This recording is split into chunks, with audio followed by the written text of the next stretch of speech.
যেই আমেরিকা দুইবার ট্রাম্পের মতো মানুষকে নির্বাচিত করেছে, সেই আমেরিকার উপরে ইউরোপ বিশ্বাস রাখতে পারে কিনা? বাহরাইন তারা জাতিসংঘে একটা প্রস্তাব আনলো, মানে এই হরমুজ প্রণালী খোলার জন্য বা ইরান আক্রমণ করার জন্য। সেখানে আমরা দেখলাম যে জাতিসংঘের যে 5টা স্থায়ী সদস্য, তার ভিতরে চীন, রাশিয়া তারা ভেটো দিবে, এটাই স্বাভাবিক। কিন্তু আশ্চর্যজনকভাবে ফ্রান্সও ভেটো দিয়ে বসলো। এবং আপনি জানেন যে ডোনাল্ড ট্রাম্প কিন্তু ফ্রান্সের প্রেসিডেন্টের বিরুদ্ধেও তার স্ত্রীকে জড়িয়ে অনেক বাজে কথাবার্তা বলেছেন। তো এই ফ্রান্সের ভেটো দেওয়া এবং ফ্রান্সের প্রেসিডেন্টের বলা যে আমরা এই আমেরিকা এবং চীন ছাড়া আমরা আরেকটা মানে জোট করব, যে আমেরিকা রাগ হলে বোমা মেরে আসবে না, এটা আমরা একটা ভিন্ন একটা জোট করব। তো আপনি এই বিষয়টা কিভাবে দেখেন যে হঠাৎ ফ্রান্স কেন সরে এলো? স্পেন বলতেছে যে এটা সন্ত্রাসী কর্মকাণ্ড। মানে আজীবন দেখলাম যে ইউরোপ আমেরিকার বন্ধু, সেই ইউরোপ সরে আসলো।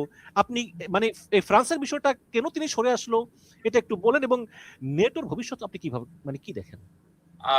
প্রথমত আমি দেখি যে যখন ইউক্রেন যুদ্ধ শুরু হয়, সেই সময় কিন্তু যুক্তরাষ্ট্র বাইডেন প্রশাসনের আন্ডারে ছিল। সেই সময় কিন্তু আপনার 2021 বা 22-এ বোধহয়, এটা 4 বছর ধরে তো হচ্ছে, এখন তো 22-এ থেকে শুরু হয়েছে। তো তখন বাইডেন অ্যাডমিনিস্ট্রেশন ছিল, কিন্তু সেই সময় কিন্তু যুক্তরাষ্ট্রই কিন্তু এই ইউক্রেনকে আরো সাপোর্ট দিয়েছে, আরো জোর করেছে যে তোমরা যুদ্ধ করো। সেই সময় কিন্তু রাশিয়া কিন্তু বারবার বলছিল যে তারা একটা শান্তি চুক্তি করতে চায়, যেখানে তারা আপনার পূর্বাংশ যেটা ইউক্রেনের, যেটাকে ডোনেটস দোনেতস্ক, বলা হয়, লুহান্স্ক। হ্যাঁ, ওই জায়গাগুলোটাকে সেইটা নিয়ে একটা শান্তি চুক্তি তারা চাচ্ছিল। কিন্তু সেই শান্তি চুক্তি তারা করে নাই। সেই সময় কিন্তু আমেরিকা বলছিল যে ইউক্রেন কিন্তু ন্যাটোর বা ইউর মেম্বার হবে, ন্যাটোর মেম্বার হবে, অর্থাৎ ইউকে ইউক্রেনকে তারা পশ্চিমা শিবিরের মধ্যে নিয়ে আসতে চাচ্ছিল, এবং সেটা রাশিয়ার পক্ষে কোনো মতেই আপনার গ্রহণ করা সম্ভব ছিল না। এই যখন অবস্থা, তারপরে কিন্তু এই রাশিয়া আবার আপনার আমেরিকাতে যখন ট্রাম্প আসলেন, ট্রাম্প এসে কি করলেন?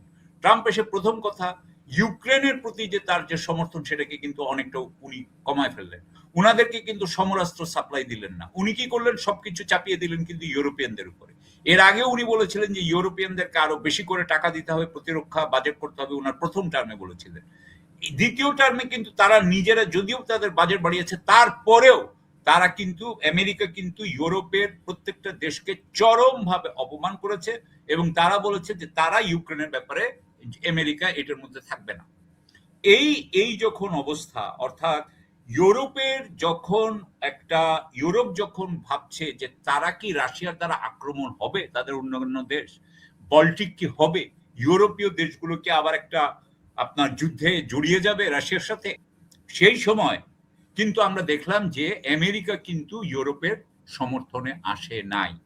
সেই সময় আপনার ম্যাক্রন, জার্মানির যিনি মার্টস, তারপরে আপনার কিয়ার স্টারমার, তারপরে মেলোনি, ইটালির, তারা সবাই কিন্তু চেষ্টা করছিল যে আমেরিকাকে রাখা এবং আমেরিকার যে সাপোর্ট ন্যাটোর মাধ্যমে তারা পাওয়ার কথা, যাতে ন্যাটো হিসেবে সে পায়।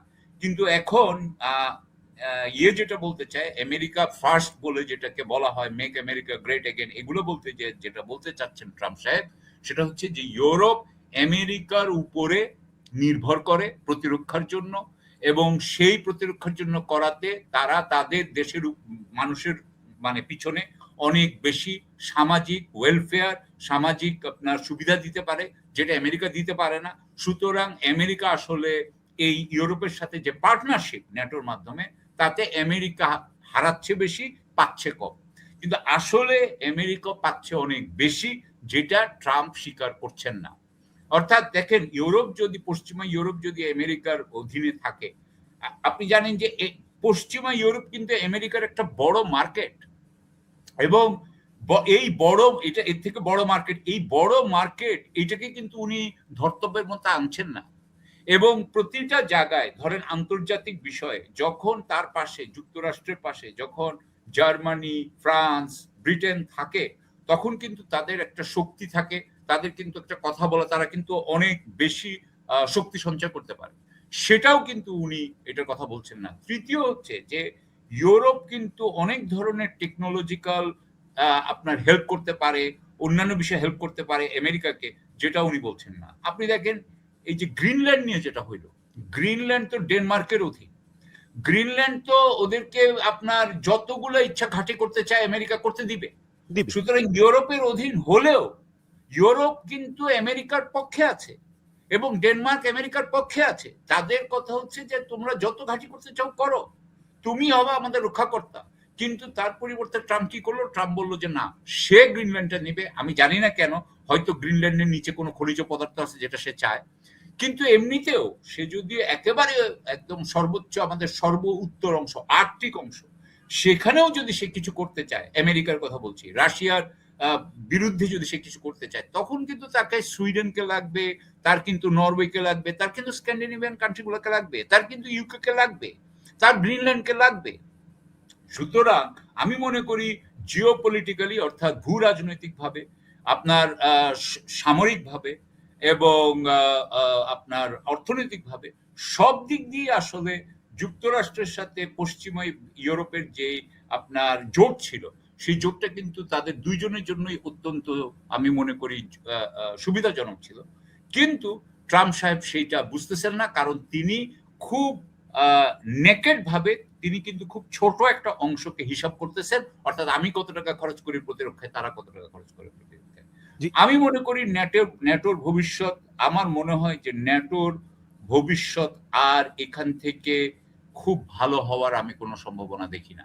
যদিও প্রেসিডেন্ট চেঞ্জ হবে, ট্রাম্প সাহেব হয়তো চেঞ্জ হয়ে যাবেন 2028-এ, কিন্তু এর পরেও যে আরেকজন যে মাগা শিবির থেকে এসে আপনার ইলেক্টেড হবে না 2032 সালে, সেটা কিন্তু আমরা জানি না। এবং উনি যেটা শুরু করে গেলেন, ট্রাম্প সাহেব যেটা শুরু করে গেলেন, সেটার যে অন্য কেউ যেটা নিতে চাইবে না, আমরা এটা জানি না।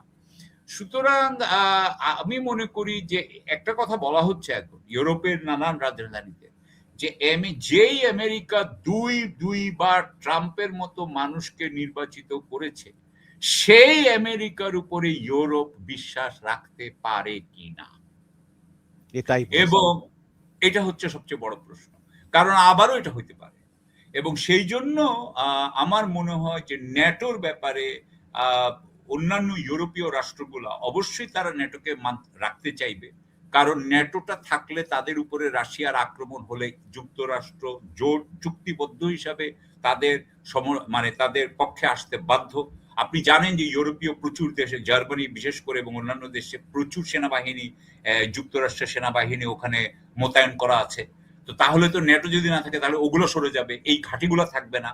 আমার মনে হয় যে যদি বলা হয়, ইউরোপ যদি বলে যে আমি তোমাদের ঘাঁটিও থাকবো না, তাহলে বলবে না, আমি সেটা মনে করি, কিন্তু যদি বাই চান্স বলে, সেটাও কিন্তু আমেরিকার জন্য একটা আপনার বিরাট আমি মনে করি তাদের জন্য একটা লস হবে। এখানে আপনি দেখেন যে হরমুজ প্রণালী দিয়ে কিন্তু ফ্রান্সের জাহাজগুলো নির্বিঘ্নে বেরিয়ে এসেছে। তার মানে এই ফ্রান্সের সঙ্গে ইরানের একটা চুক্তির মতো কিছু একটা হয়েছে বলে আমার মনে হয়। আপনার প্রশ্ন করি, যদি সংক্ষেপে উত্তর দেন। ইউক্রেনের প্রেসিডেন্ট জেলেনস্কি, তিনি কাতারের সঙ্গে প্রতিরক্ষা চুক্তি করেন, সৌদি আরবের সঙ্গে প্রতিরক্ষা চুক্তি করেন। আজকে তিনি বলেছেন যে তিনি চাইলে স্ট্রেট অফ হরমুজ ওপেন করতে সাহায্য করবেন, যেখানে খোদ আমেরিকা পারতেছে না স্ট্রেট অফ হরমুজ ওপেন করতে। সেখানে যার দেশের অর্ধেক রাশিয়া দখল করে আছে, মুক্ত করতে পারতেছে না, তিনি কিভাবে বলেন যে তিনি স্ট্রেট অফ হরমুজ মানে ওপেনে সাহায্য করবেন? এটা কি মানে? তিনিও একজন মরিয়া ব্যক্তি। তিনি তো যুক্তরাষ্ট্রের যে সমরাস্ত্রগুলো উনার দরকার ছিল, ধরেন পেট্রিয়ট মিসাইল বা অন্যান্য থার্ড মিসাইল, সেগুলা উনার যেগুলো দরকার ছিল ইউক্রেনে রাশিয়ার বিরুদ্ধে, সেগুলা যুক্তরাষ্ট্র ইউক্রেনকে না দিয়ে বরং নিয়ে আসছে হচ্ছে মধ্যপ্রাচ্যে এবং ইরানের বিরুদ্ধে ব্যবহার করছে। সুতরাং উনি তখন দৌড়ে, যেহেতু উনি উনার সমরাস্ত্র যে সহযোগিতাটা এই যুক্তরাষ্ট্র থেকে সেটা পাচ্ছেন না, সেই জন্য উনি দৌড়ে আসছেন হচ্ছে গিয়ে আপনার এই মিডল ইস্টে এসে উনি বলতে চাচ্ছেন যে আমি তোমাদেরকে সহায়তা দিব, আমি তোমাদেরকে ড্রোন টেকনোলজি দিব। আমরা ড্রোন বা এই ইয়েতে আমরা অনেক এগিয়ে গেছি, আমরা রাশিয়ার ড্রোনের সাথে যুদ্ধ করতে করতে আমাদের ড্রোন টেকনোলজি অনেক ভালো, আমি তোমাদেরকে ড্রোন দিব। এর পরিবর্তে আমি যেহেতু গালফ কান্ট্রিজ গুলোকে দেখছি, এর পরিবর্তে আমেরিকা যাতে আমাকে থার্ড মিসাইল গুলা দেয়, পেট্রিয়ট মিসাইলটা দেয়। কিন্তু আমেরিকা এখন এটাতে রাজি না, কারণ উনি খালি বলেই যাচ্ছেন কথা। এখন পর্যন্ত তো ওটার অপারেশনালাইজ হয় নাই, এটা তো ফিল্ড লেভেল ডিপ্লয়মেন্ট হয় নাই, অর্থাৎ কিছুই হয়নি এখনো। উনি খালি কথাই বলে যাচ্ছেন, এটা কথার মধ্যেই আছে। এখন পর্যন্ত আমার মনে হয় যে আমেরিকা অথবা ইসরায়েল অথবা আপনি তো জানেন যে জেলেনস্কি নিজেও জুইশ, সুতরাং ইসরায়েলের সাথে উনার ভালো লিঙ্ক আছে। তো ইসরায়েল বলেন, আমেরিকা বলেন বা গালফ কান্ট্রি বলেন, কেউই কিন্তু এখনো ইউক্রেনের সাথে এমন ভাবে আপনার ব্যবস্থা করে নাই যে ইউক্রেনের সৈন্যরা এখনই মোতায়েন হয়ে এখনই যুদ্ধে নেমে যাবে ইরানের বিরুদ্ধে, এবং তাদেরকে কিন্তু এইটুক বিশ্বাস এখনো কেউ করছে বলে আমি জানি না। তবে জেলেনস্কি চাচ্ছেন নিজের সৈন্যবাহিনীকে এই মধ্যপ্রাচ্যে ঢোকাতে নিজের দেশের সাহায্যের জন্য। ও আচ্ছা আচ্ছা, মানে অর্থনৈতিক ভাবে বা অন্যান্য ভাবে একটা একটা এবং সমরাস্ত্র একটা বৃহত্তর একটা পার্ট হওয়ার জন্য এটা রাইট এটা তিনি করতেছেন।